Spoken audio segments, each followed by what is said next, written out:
चलो सभी को वंदे मातरम। तुम लोग हाँ रिवाइज कर लिया जितना पढ़ाया था मैंने? अब कहाँ जहाँ तक मैंने पढ़ाया था उसके आगे मैं कंटिन्यू कर रहा हूँ। तो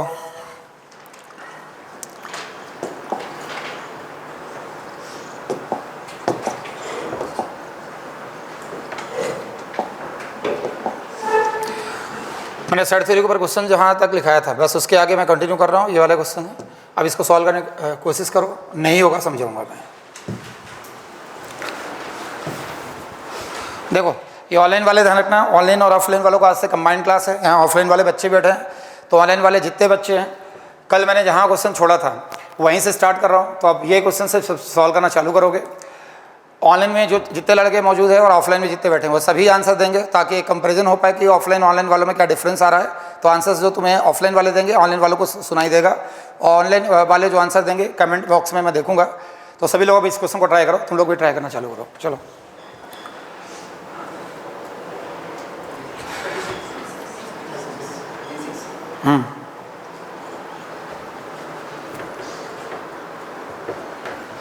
कितना आ रहा है? 36। क्वेश्चन लिखते जाना तुम लोग, क्वेश्चन लिख लेना। ये ऑफलाइन वाले क्वेश्चन लिखते जाना, सारा क्वेश्चन पहले लिख लिया करो तुम लोग।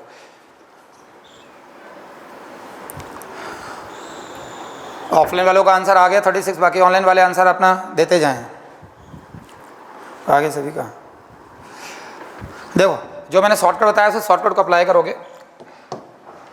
और ध्यान रखना चाहे ऑनलाइन में हो ऑफलाइन में, क्वेश्चन तुम लोग नोट डाउन इसलिए करते जाना, बाद में वीडियो ओपन करके देखना, टाइम वेस्ट करना, तुम्हारे नोट्स जो बनते जाएंगे यही नोट सॉलिड रहेंगे। देखो क्वेश्चन ये बोला कि survey shows that 73% of the person working in office like coffee where 65% in a T.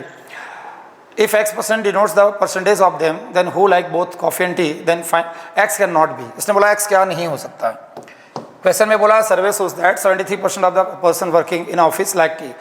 जो 73% जो है वो कॉफ़ी पसंद कर रहे हैं, 65% टी पसंद कर रहे हैं और X% बोथ पसंद कर रहे हैं, मतलब दोनों पसंद कर रहे हैं।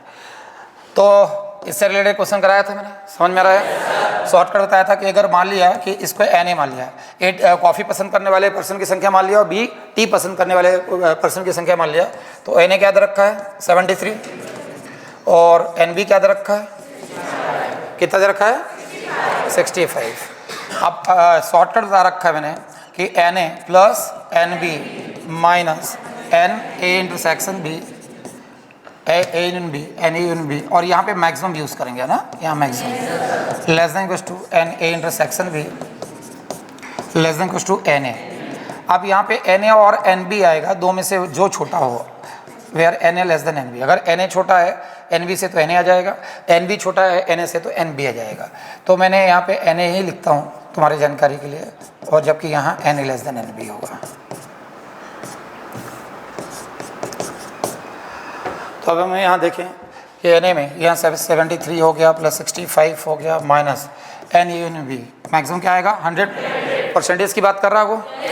एन ए यून बी में मैक्सिमम परसेंटेज क्या जाएगा 100 की। अगर मान लो सारे के सारे अगर क्लब कर दिया जाए तो मैक्सिमम 100% में 73% निकल रहा है और 100 में 65 निकल रहा है, लेस देन इक्वल्स टू। अब एन इंटरसेक्शन बी तो फाइंड आउट करना है, तो N intersection B find out करना जो दोनों पसंद कर रहे हैं, less than equals to N A. अब एन ए एन बी में छोटा, मतलब 73 और 65 में छोटा क्या है 65 ये हो गया। तो कुछ नहीं करना, इसको ऐड करा तो 5 + 3 कितना हो गया 8, 6 7 13 138 हो गया। 138 ये 138 में 100 - 100 तो डायरेक्ट लिख देता हूँ 38 लेस देन इक्वल्स टू, इसको चाहे तो x मान लो जो दोनों पसंद कर रहे हैं, clear, x less than equals to 65। तो ये जो दोनों पसंद कर रहे हैं वो 38 से छोटा नहीं होगा, 65 से बड़ा नहीं होगा। ध्यान ये रखना है कि कैन नॉट भी बोल रहा है वो, कैन नॉट भी बोला कि x कैन नॉट भी, x क्या नहीं हो सकता। तो x क्या नहीं हो सकता, 65 से बड़ा नहीं हो सकता और 38 से छोटा नहीं हो सकता। तो इनमें चारों ऑप्शन में ये क्वेश्चन IIT का है। ये यहाँ से IIT मेंस और एडवांस के क्वेश्चन चालू हो गए। यहाँ से चालू हो गया तुम्हारा LOD 3rd, यहाँ से जो मैं पढ़ा रहा हूँ ये चालू हो गया तुम्हारा LOD 3rd, level of difficulty 3rd है। तो यहाँ से LOD 3rd वाले क्वेश्चन चालू हो गए और ये क्वेश्चन IIT में पूछा जा चुका है, मेंस का क्वेश्चन है ये। तो इसने बोला कि x क्या नहीं हो सकता, तो हमें पता है x 38 से छोटा नहीं होगा और 65 से बड़ा नहीं होगा। तो चारों ऑप्शन में जो आंसर 65 से बड़ा है, ये 38 से छोटा है, वो हमारा आंसर होगा। तो 38 से छोटा एक ही दिख रहा है, कौन सा 36, समझ में आ रहा है? ये आंसर है। क्योंकि 38 इसलिए लेंगे लेस देन इक्वल टू है, तो 38 भी शामिल हो गया। 65 इसलिए, अगर 65 दिया होता तो भी ये आंसर नहीं हो, क्योंकि 38 भी ले सकते हैं, 65 भी ले सकते हैं, 30 और 65 के बीच की वैल्यू भी ले सकते हैं। समझ में आ रहा है? क्या नहीं ले सकते? 38 से छोटा नहीं ले सकते, वो 65 से बड़ा नहीं ले सकते, 65 से बड़ा नहीं ले सकते। तो ये आंसर होगा जो 36 है, क्योंकि 36 जो है 38 से छोटा हो गया। क्लियर हुआ? ये आंसर क्यों होगा? समझ में आ रहा है? क्योंकि ये 54 इन दोनों के बीच आएगा, इसलिए आंसर नहीं होगा। 63 इन दोनों के बीच में आएगा, इसलिए आंसर नहीं होगा। 38 तो यहीं आ रहा है। समझ में आ रहा है? तो सिर्फ एक ही वैल्यू है जो लिमिट के बाहर है, कौन सा है? 36। क्लियर हुआ? चलो हो गया, लिख लिया सभी ने? चलो अगला क्वेश्चन।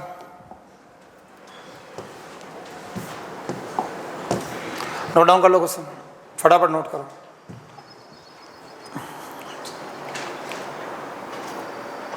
ये भी आईटी का क्वेश्चन है, नोट करो। इसने बोला out of all the patient in a hospital 89% are found to be suffering from heart disease and 98% are suffering from lungs infection. If K% of them are suffering from both disease, then K cannot be. अब K cannot be, K क्या नहीं हो सकता? Shortcut वही लगाना, method से जाओगे तो बहुत टाइम टेकिंग है, शॉर्टकट से करोगे तो विद इन सेकंड क्वेश्चन का आंसर आ जाएगा। शॉर्टकट ये, पहले तो NA और NB निकाल लिया करो ताकि कंफ्यूजन नहीं हो। NA कितना है? 89%, मतलब 89 हो गए। परसेंटेज दे रखा है आउट ऑफ 100 है, तो हमने NA निकाला, नंबर ऑफ एलिमेंट ही नहीं है। तो अगर हम टोटल मैक्सिमम मान लेते हैं 100, तो NA में कितने हो जाएंगे? 89, 100 में से 89। समझ में आ रहा है? NB आउट ऑफ 100, 89 का परसेंटेज क्या है? 98 परसेंटेज है, तो NB number of element in B कितना हो जाएगा? 98। क्लियर हुआ? 98। अब शॉर्टकट लगा, अब इसने बोला एक और नॉट B, तो हम एक काम करते हैं, कॉमन पहले निकाल देते हैं, कॉमन X निकालते हैं जो दोनों में है, A इंटरसेक्शन B पहले निकाल लेते हैं। तो शॉर्टकट अभी बताया मैंने, NA plus NB minus NA intersection B। Clear हुआ? NA minus NB minus NA union B। और ये याद रखना, यहाँ हमेशा क्या लेंगे? Maximum less than equal to क्या जाएगा? NA intersection B less than equal to NA। A मतलब जो छोटा हो। क्लियर हुआ? अब NA कितना है? 89, NB कितना है? 98 माइनस मैक्सिमम क्या आएगा? 100 लेस देन इक्वल टू, ये तो कॉमन निकालना है, जो दोनों बीमारी से सफ़र कर रहे हैं। समझ में आ रहा है? अब उल्टा पूछ दिया, हम दोनों से सफ़र करने वाले हैं, जो दोनों बीमारी, जिनको दोनों बीमारी है तो वो निकाल लेते हैं। फिर इसने कैन नॉट भी, तो जो बिलोंग नहीं करेगा वो आंसर हो जाएगा X less than equal to. अब यहाँ पे इसको X मान लिया। क्लियर हुआ? चाहे तो ये लिखना तो ये भी लिख लो, NA इंटरसेक्शन भी लिख लिया, और less than equal to NA NB, दोनों में छोटा कौन है? 89 98 में, क्या छोटा है? 89। क्लियर? अब इसे 9 17 7 हो गया, और 8 9 17 1 18 187 हो गया, माइनस 100 डायरेक्ट कर लो, क्या हो गया? 87 लेस देन इक्वल टू, इसको X मान लो, कॉमन को मैं X मान लिया, लेस देन इक्वल टू कितना हो गया? 89। तो ये अगर ये पूछता तो आंसर ये होता कि 87 से 89, लेकिन इसने बोला कैन नॉट भी। ये ध्यान रखना है, ये उल्टा पूछ दिया, क्या नहीं हो सकता? तो 89 से बड़ा नहीं हो सकता और 87 से छोटा नहीं हो सकता। समझ में आ रहा है? 87 से छोटा नहीं हो सकता, तो आंसर यही दिख रहा तुम्हें। समझ में आ रहा है?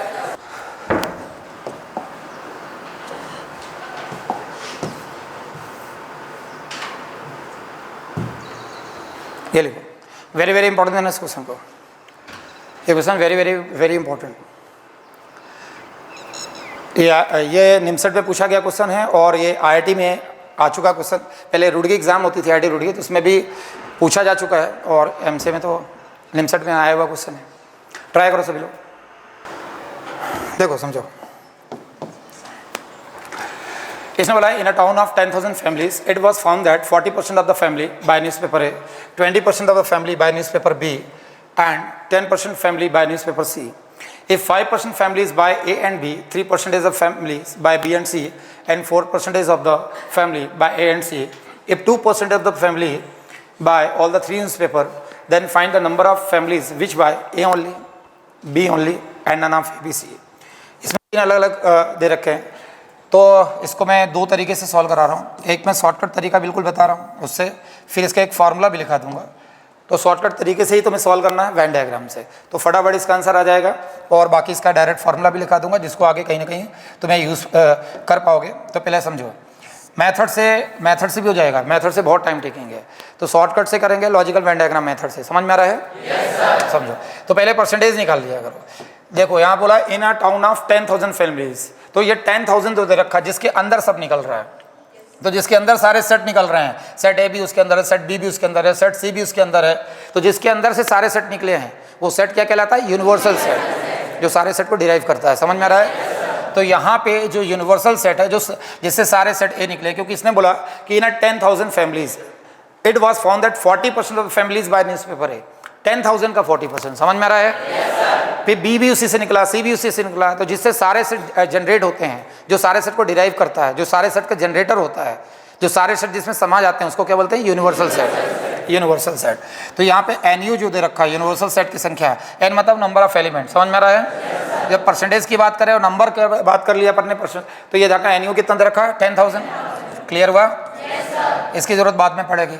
अब NA, अब NA निकालते, नंबर ऑफ एलिमेंट NA, तो नंबर ऑफ पर्सन 20% बोला ये, और 10,000 बोला ना, 40% families by newspaper A, newspaper 40%, तो 10,000 का क्या करेंगे? 40% निकालना आता कि नहीं आता है? ये 10,000 हो गया, इसका 40% निकालेंगे, 40% परसेंटेज आउट ऑफ 100। क्लियर हुआ कि नहीं? ये कैंसिल, कितना हो गया? 4,000।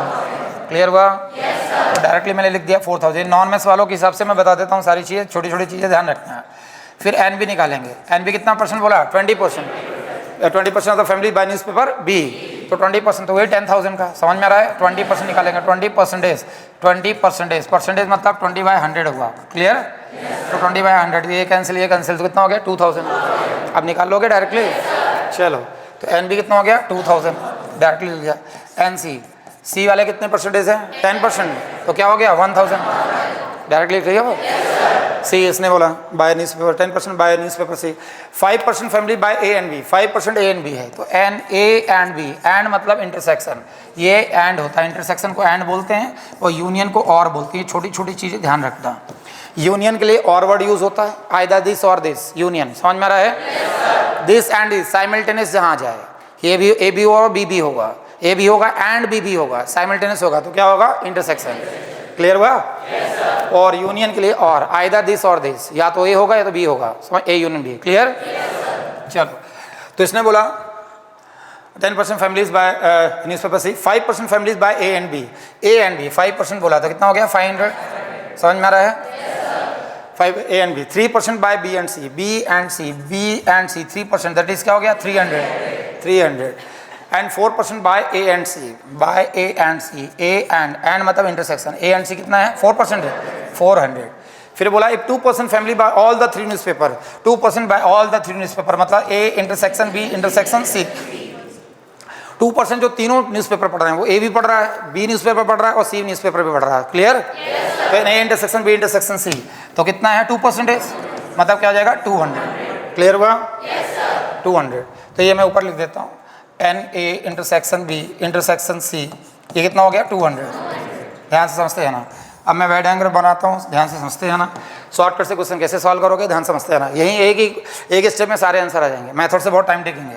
तो ये तो हो गया यूनिवर्सल सेट जो 10,000 दे रखा है। समझ में आ रहा है? जो वेन डायग्राम बताया था ना सेट थ्योरी में, यूनियन इंटरसेक्शन में, बस वही होगा। अब मैंने सेट ए बनाया, ये सेट ए है, ये सेट बी बना लिया, सेट बी बना लिया, और यहाँ पे मैंने सेट सी बना लिया, इसको मैंने सी दे दिया। क्लियर? वेन डायग्राम थोड़ा बड़ा बना लिया। ये सेट ए है, सेट बी है, सेट सी है। अब ए में जो है ये 4,000 है, ए 4,000, चाहे तो लिखो चाहे तो ना लिखो, यहाँ 4,000 लिख दिया। ठीक है? बी के सेट बी कितना है? 2,000, ये सिर्फ तुम्हारी जानकारी के लिए लिख रहा हूँ। और सी कितना है? 1,000। अब देखो वेन डायग्राम से विद इन सेकंड आंसर कैसे निकालोगे, कि स्टेप में आंसर निकल जाएगा सारे क्वेश्चन का। मेथड से बहुत टाइम टेकिंग है, 3 अलग अलग क्वेश्चन है। एग्जाम में आएगा तो टेलम या तो एक क्वेश्चन आएगा, ये आएगा, ये आएगा, ये आएगा, तीनों क्वेश्चन एक साथ करना है। सबसे पहले तीनों को कॉमन निकाला करो। वेन डायग्राम में सबसे पहले वेन डायग्राम से जब क्वेश्चन सॉल्व करेंगे, सेट थ्योरी के बड़े से बड़ा क्वेश्चन वेन डायग्राम से सेकंड्स के अंदर सॉल्व होगा, उसमें सबसे पहले तीनों का इंटरसेक्शन निकालो, तीनों का। तो ये ए है, ये बी है और ये सी है। समझ में आ रहा है? सबसे पहले तीनों का इंटरसेक्शन निकालो, पहले 3 फिर 2 फिर 1, कैसा जाएंगे? 3 2 1 रिवर्स ऑर्डर में चलेंगे। समझ में आ रहा है? सबसे पहले 3 का इंटरसेक्शन निकालेंगे, फिर क्या निकालेंगे? 2 का, फिर 1 का। ऑर्डर याद रखना, गलती मत करना। 3 2 1। समझ में आ रहा है? पहले 3 का निकालेंगे, फिर 2 का, फिर 1 का। 3 का जो ए में भी हो, बी में भी हो और सी में भी हो, तीनों का इंटरसेक्शन कितना रखा है? 200। तो यहाँ मैंने 200 लिखा है। कलर चेंज कर देता हूँ ताकि तुम्हें याद ध्यान रहेगा। ये 200। क्लियर हुआ? अब ये 200 देखो, ए में भी है, ये बी में भी है और सी में भी है। तो A intersection B intersection C 200 दे रखा है ना। देखो 200 ए में भी आ रहा है, ये ए है ना, ये वाला सर्कल ए है, ये बी भी आ रहा है और ये सी में भी आ रहा है।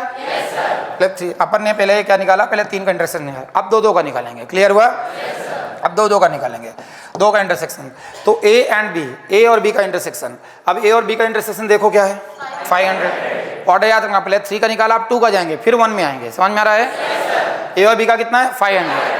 ए और बी का 500, लेकिन 500 तो ए और बी इतना है। देखो ए पूरा इतना है और बी पूरा इतना है, और ये ए इंटरसेक्शन बी, ये जो कॉमन है वो कितना है, 500। लेकिन 500 में 200 तो पहले निकाल लिया आपने, तो 500 माइनस 200 कितना हो गया? तो यहाँ क्या लिखूंगा मैं, बचा हुआ पोर्शन। ये देखा जाए तो यहाँ देखा जाए तो अभी भी 500 ही हो रहा है, 300 प्लस 200। तो ए इंटरसेक्शन बी क्या हो रहा है, 500। लेकिन रिमेनिंग पोर्शन जो बचा हुआ है 200, 500 में 200 माइनस कर लोगे तो 300 बचेगा इधर। क्लियर हो गया? ये मैंने निकाला ए इंटरसेक्शन बी। क्लियर हो रहा है? सभी को समझ में आ रहा है? अब देखते हैं बी इंटरसेक्शन सी, बी और सी का इंटरसेक्शन, बी और सी का। क्लियर हुआ? अब बी और सी का इंटरसेक्शन, बी और सी का इंटरसेक्शन क्या है, 300। बी और सी का 300, लेकिन 300 ये पूरा यहाँ से यहाँ तक 300 है, 200 तो माइनस हो गया। 300 माइनस 200 क्या आ जाएगा, 100। समझ में आ रहा? B intersection C, B intersection 300, लेकिन 200 माइनस हो गया तो क्या हो गया, 100। फिर A intersection C, A intersection C, ए और सी का इंटरसेक्शन कितना है, 400। 400 और 400 में 200 माइनस हो जाएगा तो क्या बचेगा, 200। क्लियर हुआ? यहाँ तक समझ में आया? 3 में आ गए, 2 में आ गए, अब 1 में आएंगे। 1 में पूरा जो ए है, ये पूरा ए, ये पूरा ए, ये कितना है, 4000। ये 4000 गिवन है। क्लियर हुआ? लेकिन तुम्हें ए का ए ओनली की बात हो रहा है। ए ओनली मतलब सिर्फ ए वाला पोर्शन, ए ओनली मतलब उसमें बी नहीं होना चाहिए, सी नहीं होना चाहिए। तो जरा देखो, अगर ए में देखा जाए तो 4000 है, क्या क्या माइनस हो गया, ये क्या क्या आ गया, 300, 200 और 200। ये वाला पोर्शन माइनस हो जाएगा। ये अगर ये वाला पोर्शन में देखूँ, ये वाले पोर्शन की सिर्फ ए ओनली में बचा कितना है, तो 300 माइनस हो जाएगा, 200 माइनस हो जाएगा और 200। इसने बोला है कि ऐसे नंबर ऑफ फैमिली बताना जो ए ओनली, सिर्फ न्यूज़पेपर ए पढ़ता हो। न्यूज़पेपर ए पढ़ता हो मतलब वो बी नहीं पढ़ता हो और सी नहीं पढ़ता हो। समझ में आ रहा है? तो सिर्फ न्यूज़पेपर ए पढ़ता हो, लेकिन अगर बी पढ़ रहा है तो बी माइनस करना है। समझ में आ रहा है? और सी पढ़ रहा है तो सी माइनस करना है। तो ये क्या क्या माइनस होगा इसमें, क्या ए में क्या क्या कंट्रीब्यूशन हो रहा है, 300 का, 200 का और 200 का। क्लियर हो रहा है? कि 10,000 फैमिलीज है, उसमें जहाँ कहाँ अलग अलग टाइप के न्यूज़पेपर आते हैं। तो उसने बोला 40% जो है न्यूज़पेपर ए आ रहा है, 20% न्यूज़पेपर बी आ रहा है, 10% न्यूज़पेपर सी आ रहा है। समझ में आ रहा है? सबके अलग अलग परसेंटेज दे रखा है, जो ए पढ़ रहा है, बी पढ़ रहा है, सी पढ़ रहा है, ए और बी पढ़ रहे हैं, बी और सी पढ़ रहे हैं, ए और सी और ए पढ़ रहे हैं, ए बी सी तीनों न्यूज़पेपर किसी के घर में आ रहा है। समझ में आ रहा है? आप बताना कि फैमिली कितने, ऐसे नंबर ऑफ फैमिली कितने होंगे जो सिर्फ ए पढ़ते हैं। सिर्फ ए पढ़ते हैं मतलब उसके घर में न्यूज़पेपर बी नहीं डल रहा हो, सी नहीं डल रहा है। समझ में आ रहा है? तो ए ओनली में बी, जो बी वाला पोर्शन माइनस हो जाएगा, सी वाला पोर्शन माइनस हो जाएगा। तो माइनस वाला पोर्शन, तो 3 + 2 कितना हो गया, 5, 5 + 2 क्या हो गया, 7, 700 हो गया। 700, 4000 में 700 माइनस करो, कितना हो जाएगा, 3300, 3300 हो जाएगा। ये ए ओनली आ गया। क्या आ गया, ए ओनली। अब बी ओनली की बात कर रहे हैं, बी ए है पूरा यहाँ से यहाँ तक, पूरा बी जो है, पूरा बी कितना है, 2000।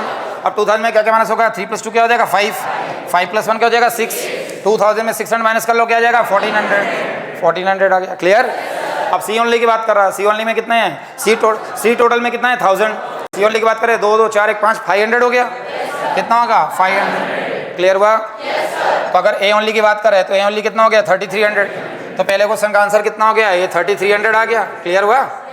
ये आ गया 3300। क्लियर? बी ओनली में कितना आ गया, 1400। अगर सी ओनली बोलता तो कितना जाता, 500। अब ये तो लिखो, फिर आगे बढ़ते हैं अपन।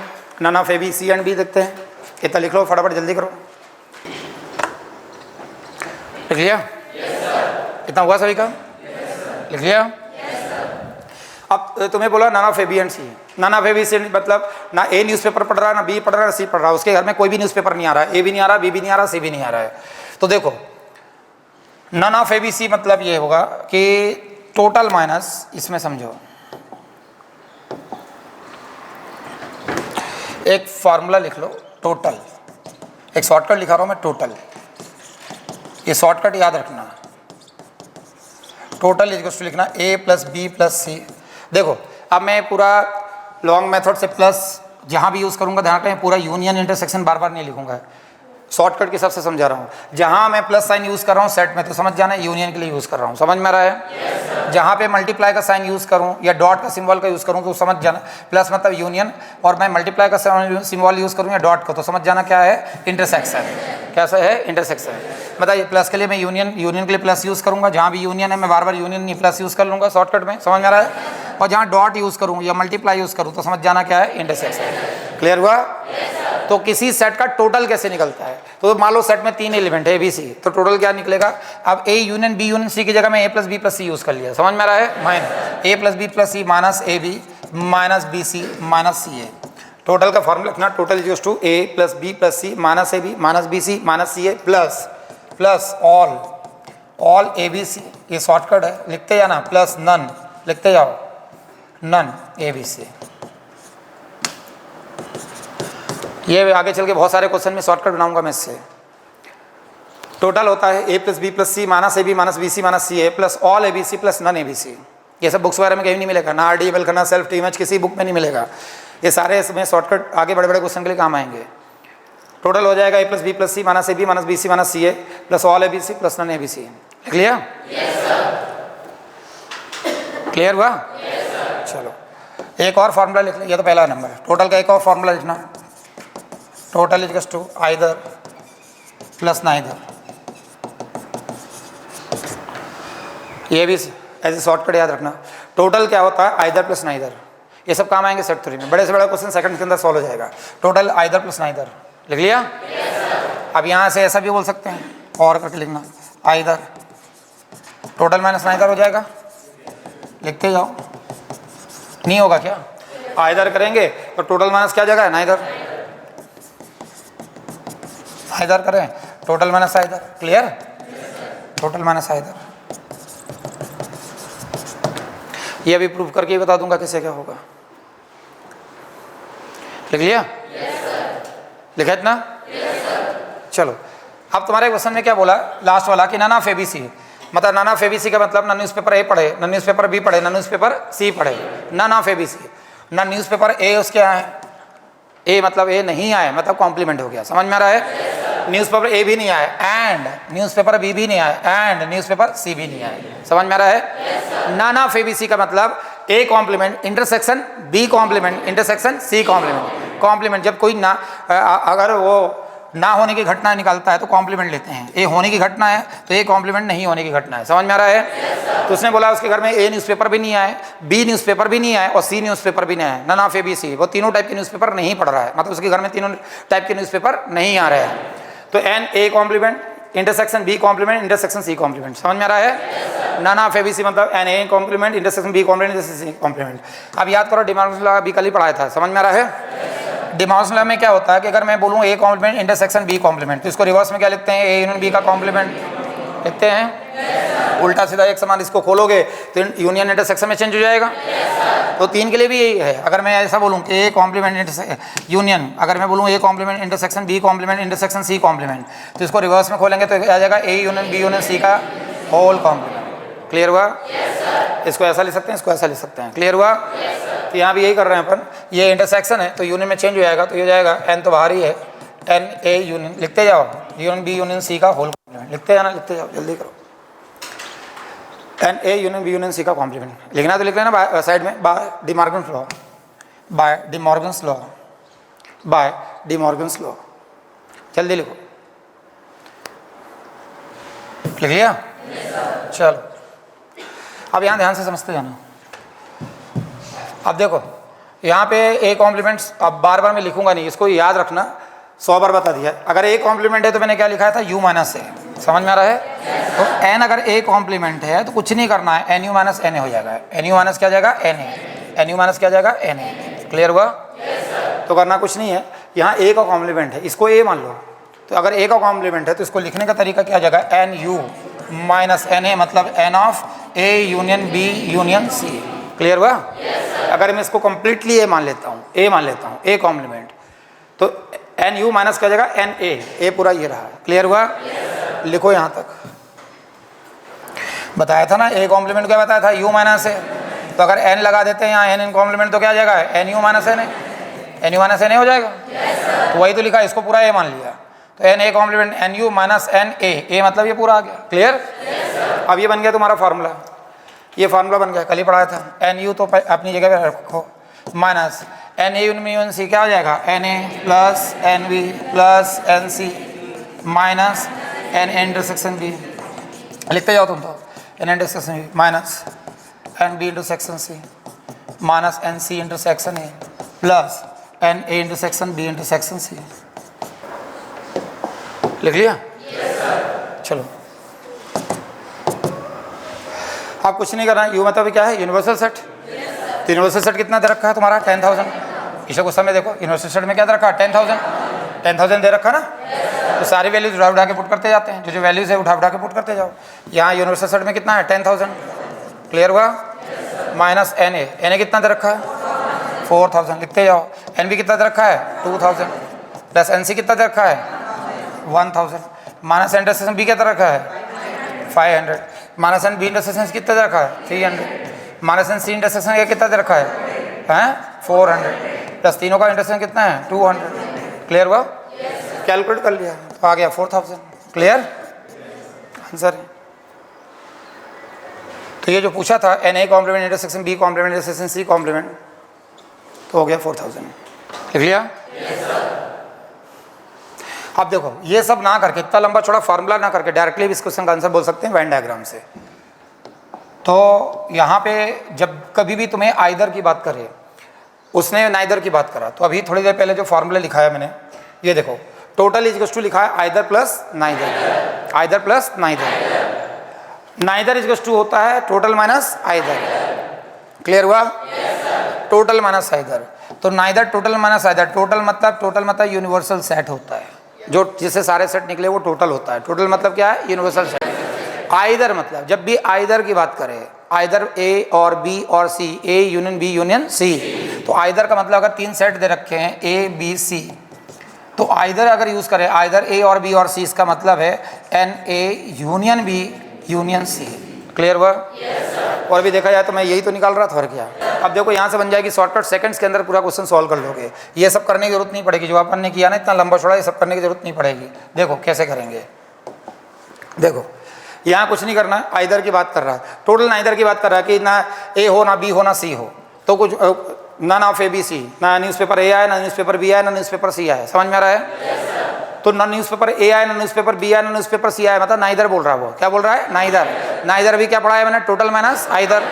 टोटल माइनस आइदर पढ़ाया, टोटल माइनस आइदर। अब टोटल कितना है 10,000, 10,000 टोटल है, माइनस आइदर। आइदर में कुछ नहीं करना, ये सारे जितने तुम सेट के एलिमेंट निकाल रखा है सबको जोड़ दोगे तो आइदर निकलेगा। मतलब 3300 ऐड कर दो, प्लस 300 ऐड कर दो, 1400, 200, 200, 100, 500, ये सब ऐड करो। तुम्हारा ऐड करके देखो, करो add. 3300 plus 300 plus 1400 plus 200 plus 200 plus 100 plus 500 add करके देखो, 6000 आ रहा होगा। करके देखो। जब भी आइदर निकाला हूं तो सेट के जो एलिमेंट सब निकाला, इनको सबको ऐड कर दोगे तो आइदर निकल जाएगा। करके देखो जरा। निकल गया? निकल रहा है? तो आइदर जब भी निकालने के लिए बोले आइदर आर, तो A union B N A union B union C फार्मूले से जाओगे तो बहुत लेंथी जाएगा, निकल तो उससे भी जाएगा। N A plus N B plus N C minus N intersection B minus N B intersection C minus N C intersection A plus A intersection B intersection C. अभी निकाला अपन ने? बहुत टाइम टेकिंग। जब अपन ने पूरा वेन डायग्राम बना लिया तो उतनी लंबी मेथड से क्यों जाए। आइदर बोले तो कुछ मत करना, सारे जितने सेट के एलिमेंट सबको ऐड कर दो। 3300 plus 300 plus 1400 plus 200 plus 200 plus 100 plus 500 कितना आ रहा है? लेकिन ये आइदर निकला। क्या निकला? आइदर। हमें निकालना क्या है? नाइदर। नाइदर क्या बोला मैंने? Total minus either. Total minus either. Total तुम्हारा कितना है? 10,000। 10,000 में 6,000 माइनस करो जरा, क्या होगा? हाथ लगाया क्या क्वेश्चन को मैंने? ये डायरेक्टली हो गया। समझ में आ रहा है? तो इतना हमने जो सॉल्व किया वो कुछ करने की जरूरत नहीं पड़ेगी, डायरेक्टली आ जाएगा। समझ में आ रहा है? ए ओनली बोला 3300 आ गया, बी ओनली बोला कितना है 1400, अगर सी ओनली बोलता है तो 500। नाइदर बोला तो पहले आइदर निकाल लेते हैं। आइदर कितना है? 6000। 10,000 में 6000 क्या? 4000। और आइदर पूछता है कि आइदर ए और बी और सी, तीनों में से कोई एक न्यूज़पेपर पढ़े, या तो ए पढ़े या तो बी या तो सी। आइदर बोलता तो आइदर कितना है? 6000।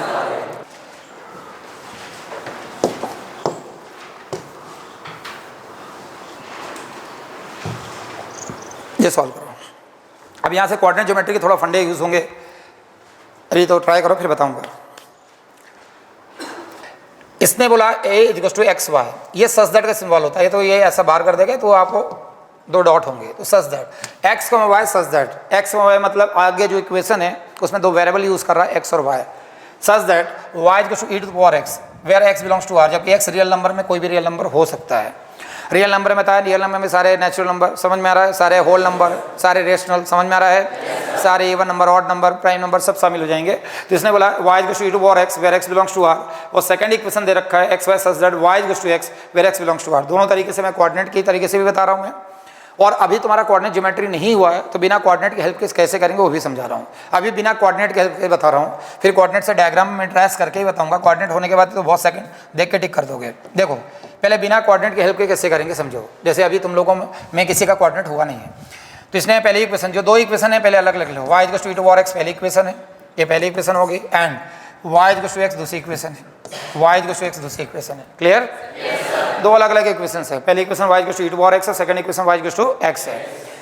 ये चारों ऑप्शन में रिलेशन पूछ रहा है कि ए प्रॉपर सबसेट है बी का क्या, कि ए इंटरसेक्शन बी फाई है क्या, या B is proper subset of A है क्या, या ए यूनियन बी ए है क्या। चार ऑप्शन में हमें देखना कि चारों ऑप्शन में कौन सा आंसर अप्लाई होगा। तो समझते हैं। इसके लिए ये सेट ए है, इसको सेट ए का नाम दे रखा है इसने, और इसको सेट बी माना। ये सेट ए है और ये सेट बी है। ध्यान समझते जाते हैं। अब इस टाइप का कोई क्वेश्चन है तो कुछ नहीं करना, साइमल्टेनियस सॉल्व करना है। देखो जैसे ये लाइन है और ये लाइन है, ये लाइन दोनों को एक पॉइंट पे इंटरसेक्ट कर रही है, ये दोनों लाइनें एक दूसरे को एक पॉइंट पे इंटरसेक्ट कर रही हैं। तो ये इनका ये कॉमन पॉइंट हो गया, इंटरसेक्शन पॉइंट हो गया। और इंटरसेक्शन पॉइंट, ये जो इंटरसेक्शन पॉइंट है इस लाइन को भी सेटिस्फाइड करेगा और इस लाइन को भी सेटिस्फाइड करेगा। क्लियर हुआ? क्योंकि आपस में एक पॉइंट पे क्या कर रही हैं, इंटरसेक्ट कर रही हैं। लेकिन ये पैरेलल लाइन है, ये आपस में इंटरसेक्ट कर रही हैं क्या? नहीं।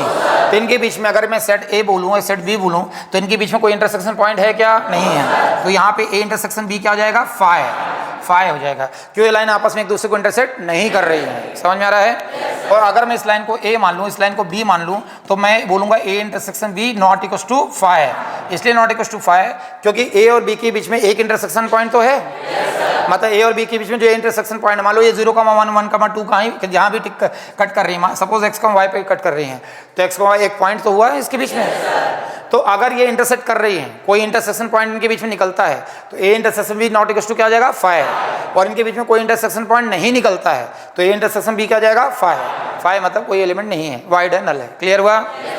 सवाल उठता सर ये पॉइंट कैसे निकालेंगे, ये इंटरसेक्शन पॉइंट कैसे निकालते हैं? तो 10th क्लास में जो पढ़ा था साइमल्टेनियस इक्वेशन को सॉल्व करना, वो इंटरसेक्शन पॉइंट ही तो निकालते थे और क्या। जैसे हम पढ़ते थे X plus Y equal to 5 और X minus Y equal to 7, और यहाँ एक्स और वाई की वैल्यू निकालते थे, निकालते थे। ये कैंसिल हुआ, एक्स एक्स क्या हो जाएगा? 2x। ये 12 आता था, एक्स 6 आता था, एक्स की वैल्यू रखते थे, वाई आता था। समझ में आ रहा है? तो ये इंटरसेक्शन पॉइंट है तो निकाल रहे थे, और क्या निकाल रहे थे? यही तो निकाल रहे थे तुम। तो कुछ नहीं करना, y और इन दोनों को सॉल्व कर लो, साइमल्टेनियस सॉल्व कर लो। तो y की वैल्यू क्या है? x। यहाँ x उठा के रख दो y की जगह, यहाँ पे लिख लिया solve first and second, first से सेकंड को सॉल्व करा तो क्या हो जाएगा? y की वैल्यू उठा के यहाँ से रखा, इसको इक्वेशन 1 दे दिया, इसको इक्वेशन सेकंड दे दिया, और y की वैल्यू x उठा के रखा तो x इक्वल टू क्या हो जाएगा? e to power x। अब जरा ध्यान से समझो, x equal to e to power x। इसने बोला x बिलोंग्स टू क्या है? r। x r में बिलोंग कर रहा है। r मतलब कोई भी रियल नंबर, जो भी मन में ले लो। रियल नंबर में, नेचुरल नंबर भी रियल नंबर में आते हैं। 1 ले लो, 2 ले लो, 3 ले लो, कुछ भी ले लो। मैंने x की जगह ले लिया 1, 2, 3, 4 डैश। ठीक है, वाकई अगर x equal to e to power x है तो x की जिस वैल्यू के लिए यहाँ पे 1 पुट करेंगे तो LHS RHS बराबर आना चाहिए। क्योंकि एक 1 भी रियल नंबर है, 2 भी रियल नंबर है, 3 भी रियल नंबर है। इसमें बोला x रियल नंबर होना चाहिए। जैसे हमने x को 1 पुट करा, जैसे अपन ने x को 1 पुट करा तो 1 इक्वल टू क्या हो जाएगा? e। अभी एक्सपोनेंशियल लॉगरिथम पढ़ाऊंगा मैं, फिलहाल ध्यान रखना e की वैल्यू होती है 2.718। e की वैल्यू क्या होती है? 2.718। तो बताओ यहाँ 1 आया है और यहाँ क्या आ रहा है? 2.718। बराबर है क्या दोनों? 1 और 2.7 बराबर होते हैं क्या? नहीं। तो हम देख रहे हैं इस वैल्यू के लिए सेटिस्फाइड नहीं कर रहा है। 2 उठा के रखोगे, जैसे 2 उठा के रखा, x की जगह 2 उठा के रखा, पुट x इक्वल टू 2, जैसे अपन ने x की जगह 2 उठा के पुट करा तो 2 इक्वल टू क्या हो जाएगा? e square. समझ में आ रहा है? ए स्क्वायर 7.3 आएगा। तो 1, 2 और 7.3 बराबर होते हैं क्या? नहीं होते हैं। तो हम देख रहे हैं x की किसी वैल्यू के लिए LHS RHS आपस में इक्वल नहीं है। जब आपस में इक्वल नहीं है मतलब इनके बीच में कोई कॉमन पॉइंट नहीं है। अब कोई कॉमन पॉइंट नहीं है तो इनका इंटरसेक्शन क्या आ जाएगा? फाई। जब कॉमन पॉइंट होंगे तो इंटरसेक्शन होगा, नहीं होगा तो इसका इंटरसेक्शन क्या हो जाएगा? फाई। क्योंकि ऐसी कोई भी दुनिया के पूरे ब्रह्मांड की ऐसी कोई वैल्यू नहीं है जो LHS x की वैल्यू रखने पे e की पावर को सेटिस्फाइड कर पाए। क्लियर हुआ? तो ये a और b के बीच में कोई कॉमन पॉइंट नहीं है, इसलिए हम बोलेंगे a इंटरसेक्शन b क्या है? फाई। क्लियर हुआ? हाँ। तो ए इंटरसेक्शन बी होगा 5। तो आंसर होगा सी इसका। चलो अगला क्वेश्चन लिखो। बोलो बोलो आंसर बोलो। बी करेक्ट है। देखो जैसा पिछला क्वेश्चन हुआ था वैसे ही इसको करना है। इसने बोला a x comma y such that Y equals to E to power x. यहाँ लिख लिया फटाफट। अब फटाफट थोड़ा मैं समझाते जा रहा हूँ। वाई टू पावर एक्स है comma Y equals to E to power minus X है। इसको इक्वेशन 1 दिया, इसको इक्वेशन सेकंड दिया। सॉल्व करा तो y की value e to power minus x. यहाँ पे इक्वेशन सेकंड से y की वैल्यू क्या है? E to power minus x यहाँ रखा है। E to power minus x equals to E to power x. Clear? 9th class में एक फॉर्मूला पढ़ाया जाता है x to power a equals to x to power b. ध्यान से समझना। तो क्या हो जाएगा? A equals to b. Clear हुआ? बेस इक्वल तो पावर इक्वेट हो जाती है। तो देखो यहाँ कुछ नहीं करा, e to power x, e to power minus x, e to power x है तो माइनस एक्स इक्वल्स टू क्या हो जाएगा? एक्स। ये माइनस एक्स उधर जाएगा तो प्लस एक्स हो जाएगा। तो एक्स प्लस एक्स क्या हो जाएगा? 2x equals to 0। तो एक्स इक्वल्स टू क्या आ गया? 0। एक्स 0 है। अब एक्स 0 चाहे तो मर्जी तुम 1 पे रख लो, चाहे मर्जी तुम 2 पे रख लो। समझ में आ रहा है? Put X equals to 0। X को 0 पुट करा, put X equals to 0। X को 0 पुट करा, जैसे एक्स को 0 पुट करा तो ई टू पावर 0 क्या हो गया? 1। तो y क्या हो जाएगा? 1। y 1 हो गया। क्लियर हुआ? एक्स 0 पे y क्या हो गया? 1। तो 0,1। तो ये वैल्यू आ गई 0,1। क्लियर हुआ?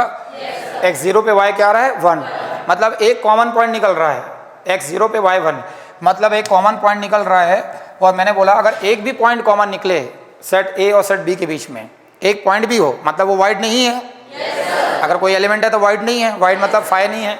तो ए इंटरसेक्शन बी, अगर इसको ए मान ले और इसको बी मान लें, चूंकि एक एलिमेंट कॉमन है दोनों के बीच में, तो ए इंटरसेक्शन बी क्या है बताओ? Not equals to 5। क्लियर हुआ? तो ये आंसर बी हो गया। लिख लिया?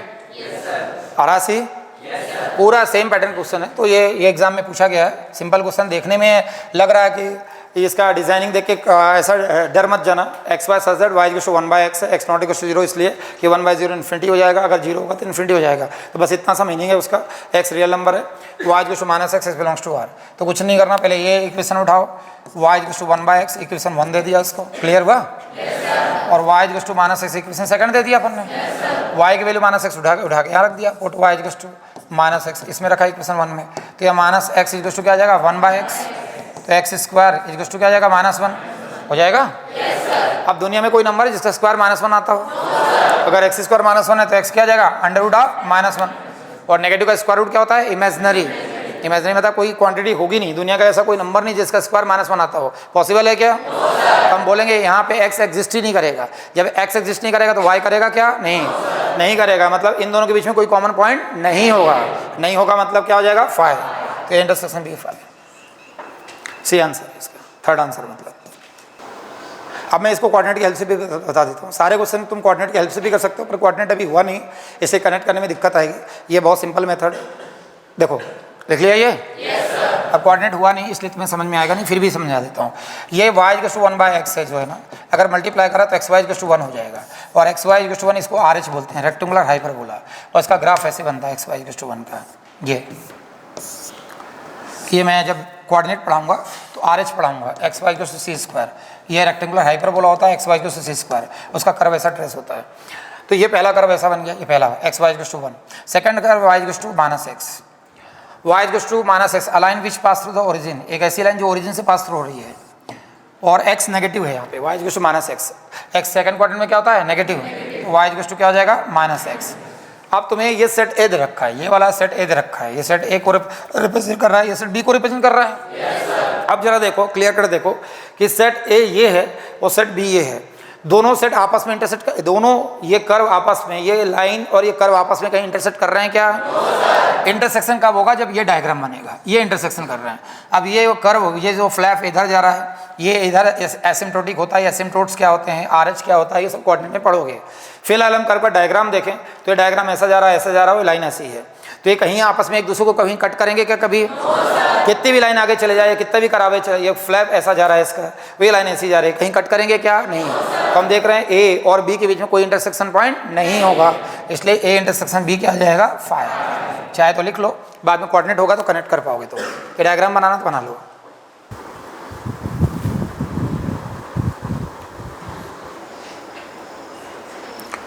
देखो समझो, अब तो आई जाना चाहिए इतने में। देखो इसमें बोला है सर्वे In a survey, it was found that 21 people like product A, 26 like product B, and 29 like product C. इसने बोला in a survey shows that it was found that 21 people like product A. तो यहाँ हम लिखते भी जा रहे हैं ताकि हमारा टाइम बचे, लिखते भी जा रहे हैं। देखो ये A हो गया, ये B हो गया और C हो गया। A कितना है 21, तो यहाँ लिखती है A कितना है 21, नंबर ऑफ पर्सन एक डायरेक्ट लिखता हूँ, ये 21 दे रखा है, ठीक है। B कितना है 26, C कितना है 29। अब A इंटरसेक्शन B कितना है, कितना है 14, A एंड C कितना है 12, क्लियर हुआ। And 14 people like product B and C, यहाँ पे B and C, B intersection C कितना है 14, और A intersection B intersection C जो जिसको तीनों पसंद है क्या है 8। तो हमें चालू कहाँ से करना है 3 से, पहले 3 का इंटरसेक्शन निकालेंगे, फिर 2, फिर 1, 3 to 1 रिवर्स ऑर्डर में ना, पहले 3 का निकालना है। अब जो तीनों का निकालना है तो तीनों का इंटरसेक्शन अगर बात करें तो कितना है 8 यहाँ लिख दिया, क्लियर। 3 हो गया, फिर किस में आएंगे 2 में आएंगे। पहले A का लिख लिया, A का टोटल कितना दे रखा है 21, तो ये 21 दे रखा है यहाँ पे, यहाँ लिख लिया। B की बात करें तो B कितना है 26, और C की बात करें C कितना है 29, ठीक है। A इंटरसेक्शन B ये पूरा है, ध्यान रखना, ये पूरा A इंटरसेक्शन B है, तो इंटरसेक्शन 14 जो है वो पूरा है, लेकिन 14 में 8 तो माइनस हो जाएगा ना, 14 में S माइनस हो गया, क्या बचेगा 6, तो यहाँ 6 यहाँ लिखोगे, क्योंकि इसको ऐड करोगे तो 14 नहीं आना है पूरा, समझ में आ रहा है ये। फिर B इंटरसेक्शन C, अब B इंटरसेक्शन C क्या है 14, ये पूरा B इंटरसेक्शन C 14 है, समझ में आ रहा है। 14 में फिर 8 माइनस होगा, क्या आ जाएगा 6, और C इंटरसेक्शन है क्या 12 में 8 माइनस करोगे क्या आएगा 4, क्लियर हुआ। अब A ओनली निकालोगे, ये अकेला A निकालोगे, अकेला A, तो ये पूरा जो है, ये पूरा सर्कल जो है 21 का है, ये पूरा सर्कल 21 का है, तो 21 में माइनस करेंगे तो क्या माइनस करेंगे 8 और 6 14 हो गया, 14 4 18 18 हो गया, 18 21 है, कितना आएगा 3, क्लियर हुआ। 21 में क्योंकि ये पूरा ये सर्कल पूरा 21 का है, 21 में 6 माइनस होगा, 8 माइनस होगा, 4 होगा, क्योंकि मुझे A ओनली चाहिए, A ओनली अकेला A चाहिए, मतलब B वाला पोर्शन नहीं चाहिए, C वाला पोर्शन नहीं चाहिए, और ABC वाला पोर्शन भी नहीं चाहिए। तो 6 + 8 + 4 18 आ रहा है, 21 में 18 क्या आ जाएगा 3, ये A ओनली का आंसर आ गया, A ओनली का आंसर 3 आ गया, क्लियर। अब B ओनली में जाते हैं, B ओनली में जाएंगे तो अकेला B, तो B का टोटल कितना है 26, इसमें माइनस कर लेंगे, 6 6 12 हो गया, 12 8 20 हो गया, 20 माइनस करोगे तो कितना आएगा 6, क्लियर हुआ। अब C ओनली में जा रहे हैं तो 29 है C, तो 8 4 कितना हो गया 12, और 12 6 कितना हो गया 18, 18 में 19, 29 में से 18 माइनस करोगे क्या आएगा 11, क्लियर हुआ। तो A ओनली की बात करें तो 3 है, B ओनली की बात करें तो क्या 6 है, C ओनली की बात करें तो क्या 11। कठिन लग रहा है क्या, बहुत सिंपल है, ये वेन डायग्राम से फटाफट हो जाएगा, तुम्हें कुछ करना नहीं पड़ेगा, क्लियर हुआ।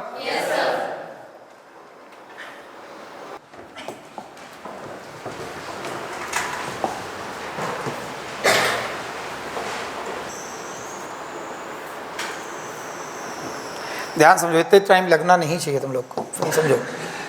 इसमें बोला survey of 100 student ask them about the language, 50 student speaks Hindi, 35 students speak English, 25 student speaks French, 20 speaks Hindi and English. लिखते जाते हैं, इतना पढ़ के टाइम बर्बाद करने की जरूरत नहीं है, हाथ लिखते जाओ कि सर्वे ऑफ 100 स्टूडेंट, 100 में तो यूनिवर्सल सेट हो गया, ask them about the language, मतलब इसने बोला सर्वे ऑफ 100 स्टूडेंट जिसमें सर्वे हुआ 100 लोग हैं, मतलब ये हो गया यूनिवर्सल सेट।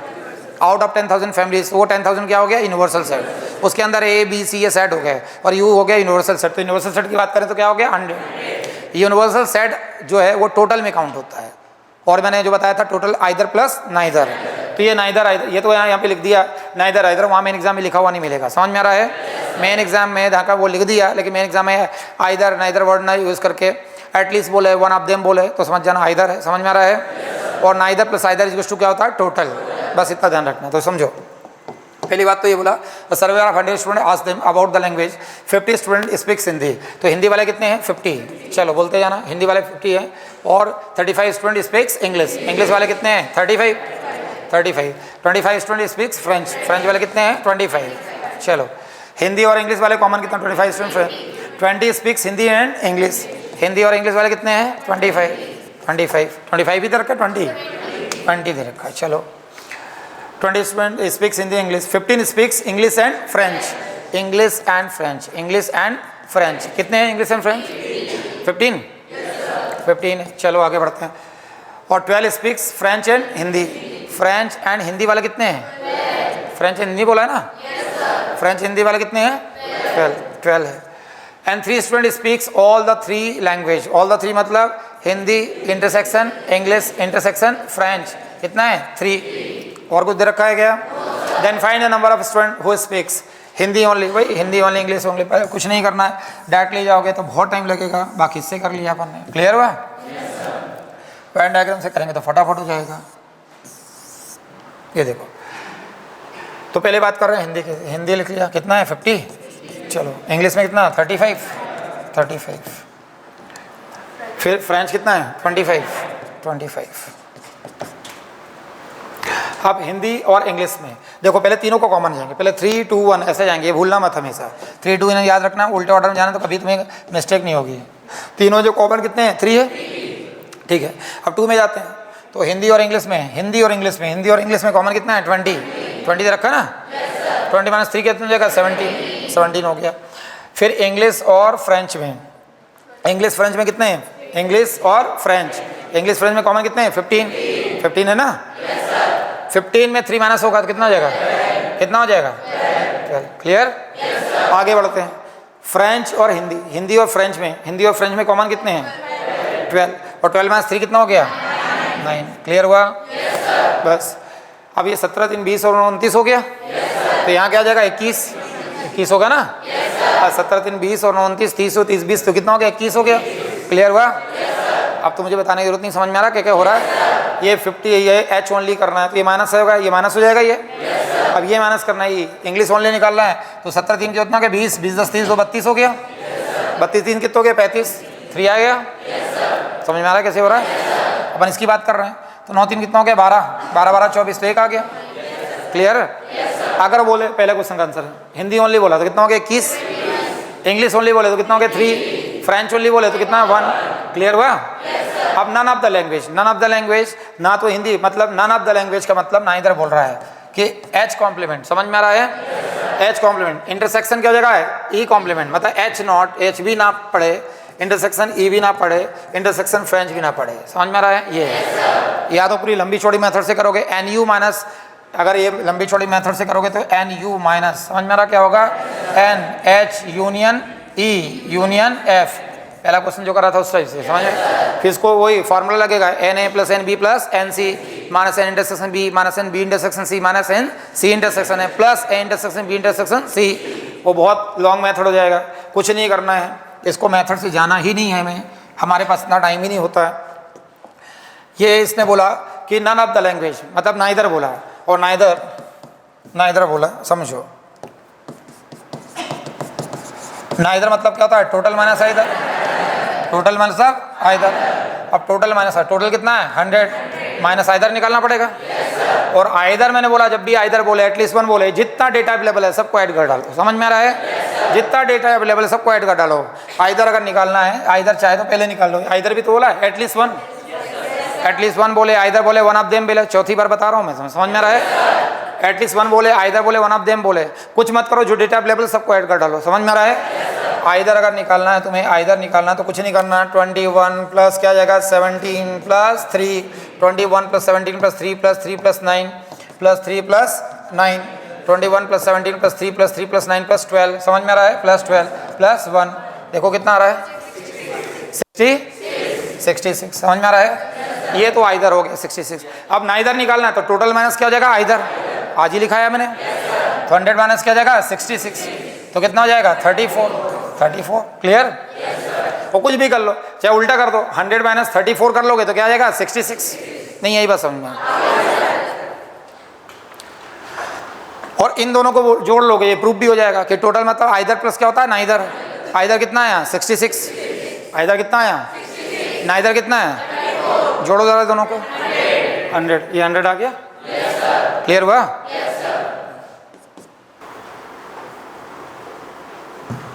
सॉल्व।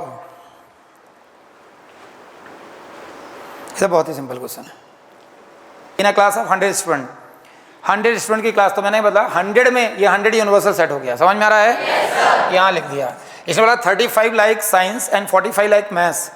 अब मान लो ए जो है वो 35 हो गया, ये 35 का सर्कल बना लिया, और ए और बी का कितना है 45, बी कितना है 45 और 10 क्या है बोथ, 10 बोथ हो गया, 10 बोथ हो गया। अब ये तो और आसान हो गया, अभी तो 3 सेट थे, 2 ही सेट तो दे रखे हैं इसमें। अब अगर ए ओनली निकालोगे तो 35 - 10 हो जाएगा, तो कितना हो जाएगा 25, और बी ओनली निकालोगे तो 45 - 10 कितना हो जाएगा 35। क्लियर हुआ? How many like either of them, 100 बार 100वीं बार बता रहा हूँ मैं, 100 बार बता दिया। आइदर और नाइदर में कुछ नहीं करना है। आइदर मतलब तुम्हें जितना, आइदर में जितने कंटेंट तुम्हारे ये सेट में अंदर अवेलेबल हो सबको जोड़ डाला करो। समझ में आ रहा है? जब भी आइदर निकालने के लिए बोले आइदर, तो कितना है 25 जोड़ो प्लस 10 प्लस 35। समझ में आ रहा है? 35 कितना हो गया 70। समझ में आ रहा है? नाइदर बोले, समझ में आ रहा है? नाइदर अभी बताया, टोटल माइनस आइदर। टोटल कितने भैया 100 माइनस 70, आइदर कितने 70 है, कितना हो गया 30। क्लियर हुआ? अब अगर ये तुम्हें नहीं क्लिक करे तो सड़ा सा फार्मूला है। आइदर मतलब होता है, आइदर मतलब यूनियन। आइदर मतलब क्या है? यूनियन। आइदर और बोले आंख बंद करके यूनियन लगाना, कुछ दिमाग में मतलब कभी डायग्राम नहीं बना, मान लो क्लिक नहीं कर पा रहे हो तो आइदर बोले मतलब यूनियन यूज करना है। तो 2 सेट ए और बी है, आइदर और बोले 2 लड़के बाहर खड़े हैं, मैंने बोला या तो ए आए या तो बी आए, आइदर ए और बी, ए यूनियन बी। समझ में आ रहा है? आइदर ए और B, A union B, A union B लगाया तो N A union B, either और आए मतलब यूनियन लगाना है। समझ में आ रहा है? एन ए क्या हो जाएगा फॉर्मूला बताओ? N A plus N B minus N A intersection B minus N A intersection B हो जाएगा। एन ए कितना है, फिर यहाँ पूरा रख देना 35, बी कितना है 45 माइनस कितना है 10। समझ में आ रहा है? तो 45 में 10 घटेगा तो 35 आएगा, 35 कितना हो गया 70, ये आ गया 70, ये भी 70 आ रहा है, आएगा सेम ही आंसर। समझ में आ रहा है? नाइदर बोला, टोटल माइनस क्या हो जाएगा आइदर, तो 100 - 70 क्या हो जाएगा 30। क्लियर हुआ? समझ में आ गया सब सारी चीज़ें? तो यहाँ तक तो ये बेसिक लेवल के और थोड़ा सा मॉडरेट लेवल के क्वेश्चन का कॉम्बिनेशन था। कल सेट थ्योरी में अलग टाइप के क्वेश्चन होंगे, अलग टाइप क्वेश्चन मतलब इसमें बेसिक मॉडरेट के ऊपर टफ लेवल का कॉम्बिनेशन होगा। आज का होमवर्क समझ लो सभी लोग, कि ऑफलाइन वाले ऑनलाइन वाले दोनों समझ लो। करना कुछ नहीं, मैंने जो क्वेश्चन अभी कराए हैं ये तुम्हें क्वेश्चन जो है अब मेरी क्लास के तुरंत बाद बिना सॉल्यूशन देखे, सॉल्यूशन में हाथ रख के बिना सॉल्यूशन देखे क्वेश्चन निकालो, बिना सॉल्यूशन देके सॉल्व करो। ये पैटर्न है, ध्यान रखना, क्वेश्चन नहीं है। मुझे फार्मूले की प्रैक्टिस कराना है। ये आइदर की आज प्रैक्टिस कराया मैंने, नाइदर की प्रैक्टिस कराया है, एटलीस्ट 1 की प्रैक्टिस कराया मैंने, 1 ऑफ देम की कराया है। तो इनकी प्रैक्टिस के लिए मैंने जानबूझ के क्वेश्चन वैसा लिया है। और इनमें से कई, ये सारे क्वेश्चन मैक्सिमम क्वेश्चन आईटी के क्वेश्चन है, ध्यान रखना। वो तुम्हें आसान लग रहे हैं बट आईटी में पूछे गए क्वेश्चन है। स्टार्टिंग के जितने भी क्वेश्चन मैंने लिए वो सारे आईटी के क्वेश्चन हैं। अभी आईटी में लेटेस्ट में 2022 में, 21 में, 18 में, 17 में मेंस में पूछे गए हैं। अब मैं अगला लेक्चर जो रहेगा एडवांस लेवल का लूँगा, मेंस और एडवांस का कॉम्बिनेशन होगा। तो उसके बाद फिर सेट थ्योरी खत्म हो जाएगी। एक लेक्चर और है सेट थ्योरी में, मैक्सिमम 2 लेक्चर होंगे, 1-2 होंगे मैक्सिमम। उसके बाद तुम्हारा पेपर प्रोवाइड हो जाएगा, डेली पेपर प्रोवाइड हो जाएगा। तो परसों, कल मैं बता रहा हूँ, कल की क्लास बहुत इंपॉर्टेंट है, ध्यान से समझ लेना। ये तुम लोगों में से बहुत सारे बच्चों को पेपर सॉल्व करने का तरीका नहीं पता, अभी नया ज्वाइन किया तुमने, तो ऑनलाइन वाले जो हैं और ऑफलाइन वाले, कई सारे बच्चों को अभी पेपर जो मिलेगा परसों से तुम्हारा टेस्ट सीरीज स्टार्ट हो रहा है। डेली टेस्ट स्टार्ट हो जाएगा परसों से, मतलब कल छोड़ के परसों। अगर मान लो सेट मैंने परसों खत्म किया तो नरसों से चालू हो जाएगा। कल मैं पेपर सॉल्व करने का तरीका बताऊंगा, तो ध्यान रखना, कल की क्लास काफ़ी इंपॉर्टेंट है। कल मैं पेपर को कैसे सॉल्व करना है वो सब तरीका मैं कल समझाने वाला हूँ, कि डेली पेपर को कैसे सॉल्व करते हैं, जो तुम्हें डेली पेपर प्रोवाइड होने वाला है। अब मटेरियल तुम्हें प्रोवाइड होना चालू होगा, तो जो डेली पेपर उसको सॉल्व करने की प्रॉपर टेक्निक होती है कि 50 क्वेश्चन का अभी जो क्वेश्चन पेपर होंगे वो सारे 50 क्वेश्चन के पेपर होंगे। तो 50 क्वेश्चन के पेपर में टाइम मैनेजमेंट तुम्हारा क्या होगा, ठीक है, जैसे से तुम टाइम मैनेज करोगे 50 क्वेश्चंस के पेपर में। अभी मैं टाइम तुम्हें 50 मिनट्स ही दूंगा। मेन एग्जाम में तुम्हें 70 मिनट्स मिलता है, 20 मिनट अधिक मिलता है, बट मेन एग्जाम में जो 70 मिनट मिलता है उसमें कंबाइंड सिलेबस एक साथ 50 क्वेश्चन में आता है। अभी तुम्हारे पास एक ही टॉपिक का पेपर होगा सेट थ्योरी का, तो उसको 70 मिनट लोगे, तुम्हारा टाइम मैनेजमेंट बिगड़ जाएगा। तो अभी number of question equals to number of time, 1 minute 1 question. तो इसको 50 मिनट्स को हम कैसे मैनेज करेंगे, ये कल मैं पेपर सॉल्व करने के टेक्निक्स बताऊंगा। उसके बाद ये पेपर मिल जाएगा डेली पेपर। तो डेली पेपर होगा और डेली पेपर के साथ वीकली पेपर होगा। तो डेली पेपर जब खत्म होगा, सपोज इसके 5 डेली पेपर मैंने दिए हैं, तो 5 दिन अभी सेट थ्योरी के पेपर ही चलेंगे। डेली पेपर होगा, उसका टाइम मॉर्निंग होगा 8 to 10। तो ऑफलाइन वाले मॉर्निंग 8 to 10 यहाँ पे करेंगे, ऑनलाइन वाले अपने घर पे मॉर्निंग 8 to 10 करेंगे। तो 8 से 10 डेली पेपर होगा, 8 से 9 पेपर और 9 से 10 एनालिसिस। पेपर कैसे सॉल्व करना है, डायरेक्ट सॉल्व नहीं करते, पहले पेपर को स्कैन करते हैं। पूरी स्ट्रेटजी टेक्निक ही इंपॉर्टेंट है, कैसे पेपर को स्कैन करना है, कैसे अलॉटमेंट करना है, और पेपर को स्कैन अलॉटमेंट करने के बाद डिसीजन मेकिंग क्या होगा, तुम्हारा स्ट्रेटजी क्या होगी, पेपर सॉल्व करने के बाद उसका एनालिसिस कैसे होगा। तो कैसे क्वेश्चन को हम 3 राउंड में डिवाइड करते हैं। पेपर को डायरेक्टली सॉल्व नहीं करते हैं, पहले हम स्कैन करते हैं पेपर को, 5 मिनट टाइम मिलता है स्कैनिंग का। तो 5 मिनट्स स्कैनिंग के लिए टाइम होगा, 45 मिनट्स पेपर सॉल्व करने का टाइम होता है। तो 5 मिनट में को पेपर में स्कैन करते हैं, डायरेक्ट थोड़ी कि भिड़ गए पेपर सॉल्व करने, तो मर जाओगे फिर। तो मेन एग्जाम में 70 मिनट्स मिलता है पेपर में, अभी मिलने लगा पहले तो। और अपने यहाँ के सालों से बच्चे, जब से NIT स्टार्ट हुआ तब से 65 मिनट्स में पेपर अपने यहाँ के बच्चे करते हैं। 65 मिनट के अंदर पूरा मैथ्स क्रैक हो जाता है। तो NIT वाले ने तो ज़्यादा ही टाइम दे दिया, 5 मिनट, तो अपने को कोई प्रॉब्लम नहीं है। लेकिन वो 65 मिनट के अंदर पूरे क्वेश्चन को क्रैक करने का तरीका FT में बताऊंगा बाद में। अभी तुम्हें गंदे तरीके पे नहीं जाना, क्योंकि अभी तुम्हें सिर्फ एक टॉपिक से डील कर रहे हो। तो 50 मिनट्स में 5 मिनट तो तुम्हारे स्कैनिंग के निकल जाएंगे, 5 मिनट स्कैनिंग के निकले तो बचे 45 मिनट्स। अब ये 45 मिनट्स में 50 क्वेश्चन को कैसे क्रैक करोगे वो तरीका मैं बताऊंगा, और उसी तरीके से तुम्हें डेली पेपर करना है। सेम तरीका रहेगा तुम्हारा WT का, वीकली टेस्ट पेपर का। तो अभी डेली पेपर मान लो 5 से 6 डेली पेपर कराऊंगा मैं इसके सेट थ्योरी के। उनमें कलेक्शन बहुत ज़बरदस्त कलेक्शन है। 2005 से स्टार्ट कर लें, 2005 से निमसेट स्टार्ट हुआ, और बात करें 2024 का, एक भी सिंगल क्वेश्चन अपने WT से बाहर नहीं आया। सिर्फ एक ही WT है, एक ही WT एक ही बनाया था मैंने, सारे उस WT के क्वेश्चन है। जब से निमसेट स्टार्ट हुआ, जब WT होगा तो तुम चेक कर लेना, मतलब सारे NIT के प्रीवियस ईयर के क्वेश्चन उठाओगे वो WT के अंदर के मिलेंगे। सिर्फ मैं एक पेपर की बात कर रहा हूँ, एक पेपर में सारा पूरा पेपर सिमट गया सेट थ्योरी का। यहाँ तो अभी सिर्फ 500 डेली पेपर होंगे, फिर WT 1 होगा, फिर WT 2 होगा, WT 3 होगा, कैप्सूल पेपर होगा, प्रोग्रेसिव होगा, रिवीजन होगा, फाइनल होगा। इतने बार उसका अल्ट्रेशन होगा कि कोई बच्चा कितना ही वीक हो, कमज़ोर हो, अगर ईमानदारी से किया तो इंप्रूवमेंट हो जाएगा। तो हर डेली पेपर में लेवल अलग होगा, हर डेली पेपर की कहानी अलग होगी।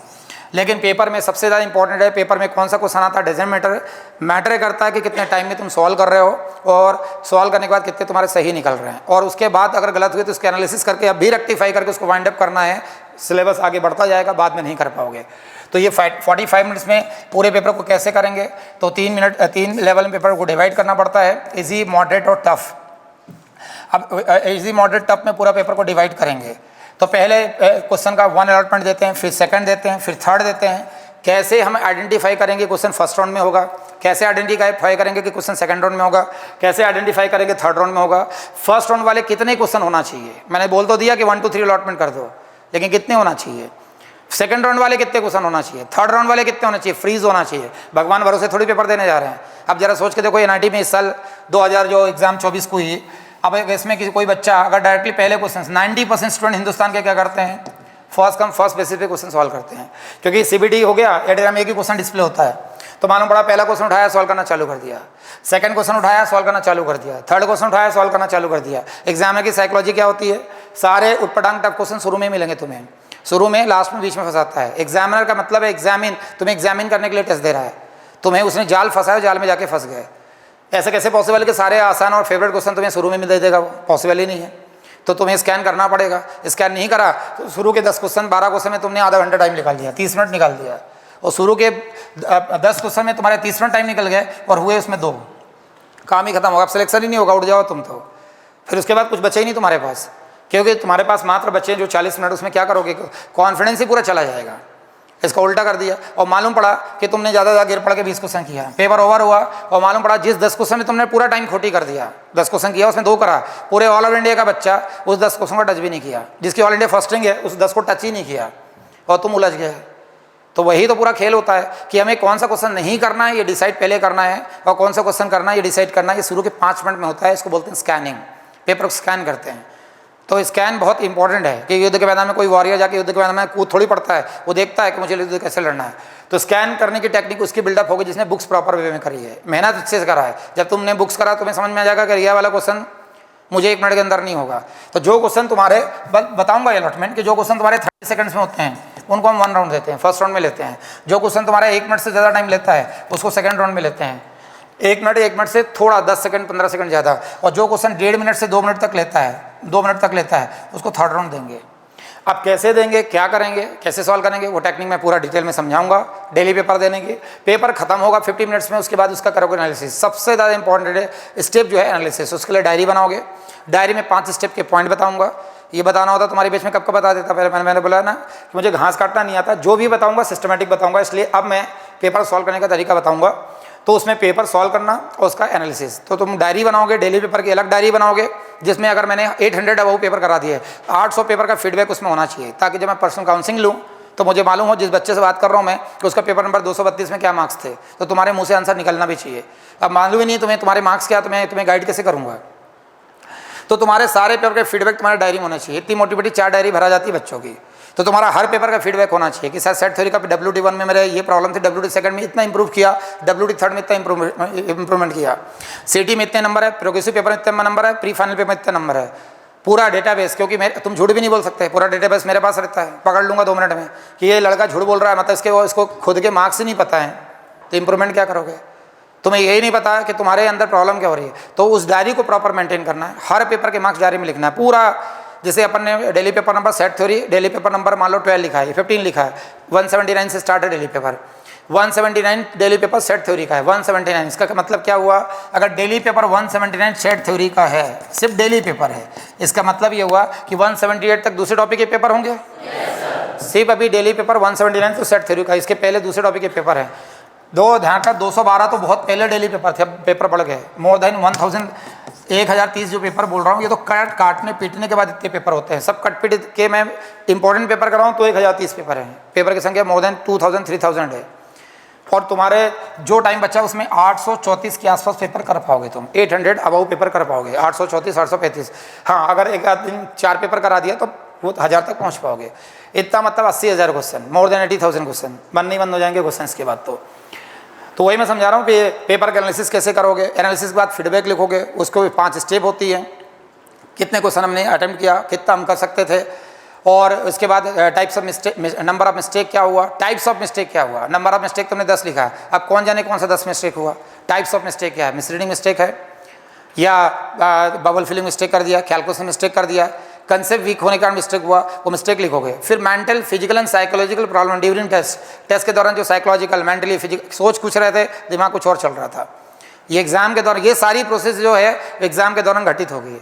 प्रेशर के कारण आदमी सोच क्या रहा है, मुझसे आंसर कुछ भी निकल रहा है, 7 2 14 बोल रहा है लेकिन लिख 12 रहा है। ये सारी चीज़ लिखोगे, उस पर वर्किंग करोगे, पैरेलल में दूर होगा। एक पेज मिलेगा तुम्हें, सिर्फ एक पन्ना मिलेगा। अभी ये प्रॉब्लम है कि एक पन्ने के अंदर वर्क, और ध्यान रखना ऑनलाइन वाले भी ध्यान रखना है, ऑफलाइन वालों को तो मैं देता ही नहीं हूँ, एक पन्ने ज़्यादा मिलेगा नहीं।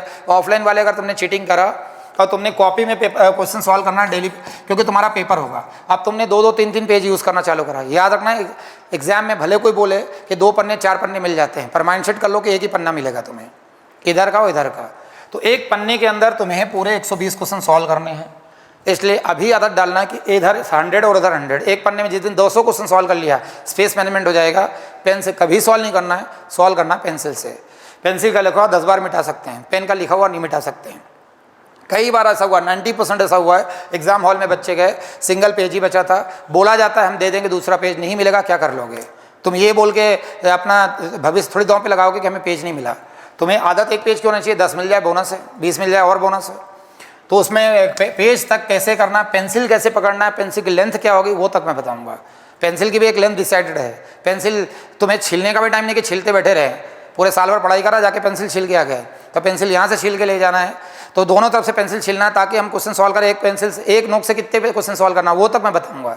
पूरा पैरामीटर फिक्स है कि एक नोक से 3 क्वेश्चन सॉल्व करा, नोक बदल दिया, एक पेंसिल को दोनों तरफ से सॉल्व किया, इधर से भी छील लिया, उधर से छील लिया।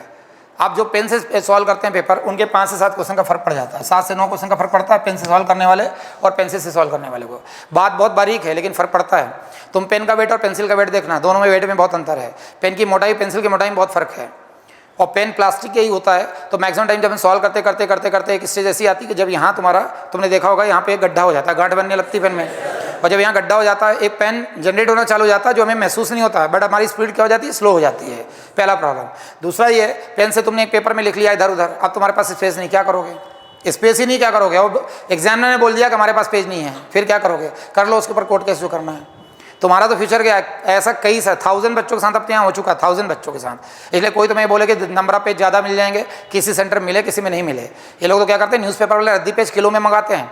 तो उसमें एसएससी की एग्ज़ाम होगी, ये 10 लाख 12 लाख बच्चे तो बैठते हैं इसमें, मेंस और एडवांस में, उनको बढ़ गया उसके बाद। और मेंस एडवांस की मेंस की एग्ज़ाम और तुम्हारी निमसेट की एग्ज़ाम आगे पीछे होती है।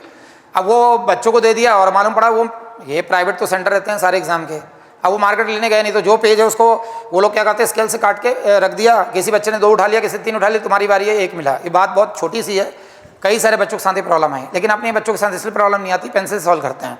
तो पेंसिल से लिखा हुआ 2 बार मिटा सकते हो, 10 बार मिटा सकते हो, समझ में आ रहा है? पर पेंसिल से इनको आदत नहीं होती, वो सॉल्व नहीं कर सकते। तो पेंसिल से लाइट वेट, क्योंकि तुमने देखा होगा पेंसिल छीले साफ करे और जब हम थोड़ा सा प्रेस करते हैं तो नोक टूट जाती है। नोक ना टूटे, छोटी ज़्यादा पेंसिल कर लिया तो इधर चुभना चालू हो जाएगी तुम्हारी पेंसिल। दोनों तरफ से छीलने के लिए इसलिए बोल रहा हूँ, ताकि तुम्हें इधर से 3 क्वेश्चन करा, पलट दिया, इधर से 3 करा, साइड में रखा, दूसरा हाथ से एक दाएं हाथ में पेंसिल, दाएं से लिखना चालू करा, पेंसिल उठाया, लिखा, सॉल्व करा, पटकते गए साइड में। 120 क्वेश्चन। तो तुम्हारा जो पेपर है, और पेपर प्लेन यूज़ करना, लाइनिंग वाला यूज़ मत करना। वहाँ भी प्लेन पेपर मिलेगा, जो वहाँ हो रहा है यहाँ करना है। कुछ भी अपने को ऐसा नहीं करना है कि वहाँ और यहाँ में अंतर है। चेक्स बना लिया तुमने, ऐसा चेक्स बना लिया, जैसे मान लो ये पेज है तुम्हारा, और पेज में सॉल्व करने का तरीका बता रहा हूँ कि कैसे। ये हालांकि कल का सब लेक्चर है, जैसे ये पेज है तुम्हारे पास, तो ऐसे चेक्स बना लिया तुमने, ये चेक्स बना लिया। तो इस चेक्स में यहाँ सॉल्व कर लिया क्वेश्चन, यहाँ कर लिया, यहाँ कर लिया, यहाँ कर लिया, मतलब यहाँ की बाउंड्री यहाँ क्रॉस नहीं होना चाहिए। चेक्स पेन से बनाना, चेक्स पेंसिल से मत बनाना। पेंसिल से चेक्स बनाओगे, पेंसिल सॉल्व करोगे तो ओवरलैप हो जाएगा। पेन से चेक्स बना लिया, सॉल्व करने का काम पेंसिल से, ये ब्लॉक्स हो गए तुम्हारे पास। ये तुम्हारी लिमिटेशंस है। इससे क्या होगा, यहाँ का क्वेश्चन इधर मिक्स नहीं होगा, कैलकुलेशन मिस्टेक 0 हो जाएगी, कैलकुलेशन मिस्टेक ही नहीं होगी, और तुम्हारे स्पेस मैनेजमेंट अच्छा हो जाएगा। तुम्हें मिटाना है, हाथ से रख के रबर से मिटा दिया, रबर अच्छी क्वालिटी का रखा। तो ये स्पेस मैनेजमेंट भी तुम्हें अभी से सीखना है। टाइम मैनेजमेंट सबसे ज़्यादा इंपॉर्टेंट है कि हमें 45 मिनट्स के अंदर पेपर जब बच्चे को सॉल्व करना आ गया 45 मिनट्स के अंदर, तो 70 मिनट्स में तो आराम से ही कर लेगा। टाइम ज़्यादा ही मिलना, क्योंकि 5 मिनट तो स्कैनिंग के मिल जाएंगे, तो 50 मिनट हो गए, तो तुम्हें 20 मिनट एक्स्ट्रा मिल रहे हैं, लेकिन कहने को मिल रहे हैं 20 मिनट, पता भी नहीं पड़ेगा। तुम्हें 10 मिनट 12 मिनट वो टाइम माइनस करना पड़ेगा जब इन्विजिलेटर आके तुम्हें डिस्टर्ब करेगा, तुम्हारा आई कार्ड चेक करेगा, तुम्हारा फोटो आईडी चेक करेगा, तुम्हें डिस्टर्ब करेगा बार बार कि तुम वही कैंडिडेट हो कि नहीं। वो एक फिर तुम्हें साइन कराएगा, एक फ़ोटो लेके जाना पड़ेगा, चिपकाएगा, वहाँ साइन कराएगा कि तुम एक्चुअल कैंडिडेट हो। ये टाइम कहाँ से मैनेज करोगे? ये टाइम इसी बीच में होगा। वो कई बार 10 मिनट होता है, कई बार 5 मिनट होता है, कई बार 15 मिनट होता है। सिस्टम बंद हो गया, जैसे आयुषी नाहर का हो गया था, 7 मिनट उसको माइनस हो गए, नहीं तो सेकेंड रैंक की जगह फर्स्ट रैंक उसकी तय थी। उसके 3 4 5 क्वेश्चन जो कर सकती थी नहीं कर पाई। स्क्रीन तो बंद था लेकिन प्रोसेसर अंदर चालू था। फिर उसने बोला तो बोले हमारा टाइम ओवर हो गया, अब वो जो करना कर लो, उनका एग्जाम आ गया। अब तो उसकी सेकंड रैंक की जगह फर्स्ट रैंक आएगी, इसके लिए अब हम पूरा सेंटर के ऊपर कोर्ट केस करें, सारा कुछ करें, पॉसिबल नहीं कि सिस्टम बंद हो गया, ये बन गया। अब वो पॉसिबल ही नहीं सारी चीज़ें। एनटीए का ये लेक्चर व्यवस्था कि एनटीए प्रॉपर पहले सिस्टम को चेक करना चाहिए और अच्छे इंस्टीट्यूट को सेंटर देना चाहिए, पर वो होता नहीं इनसे।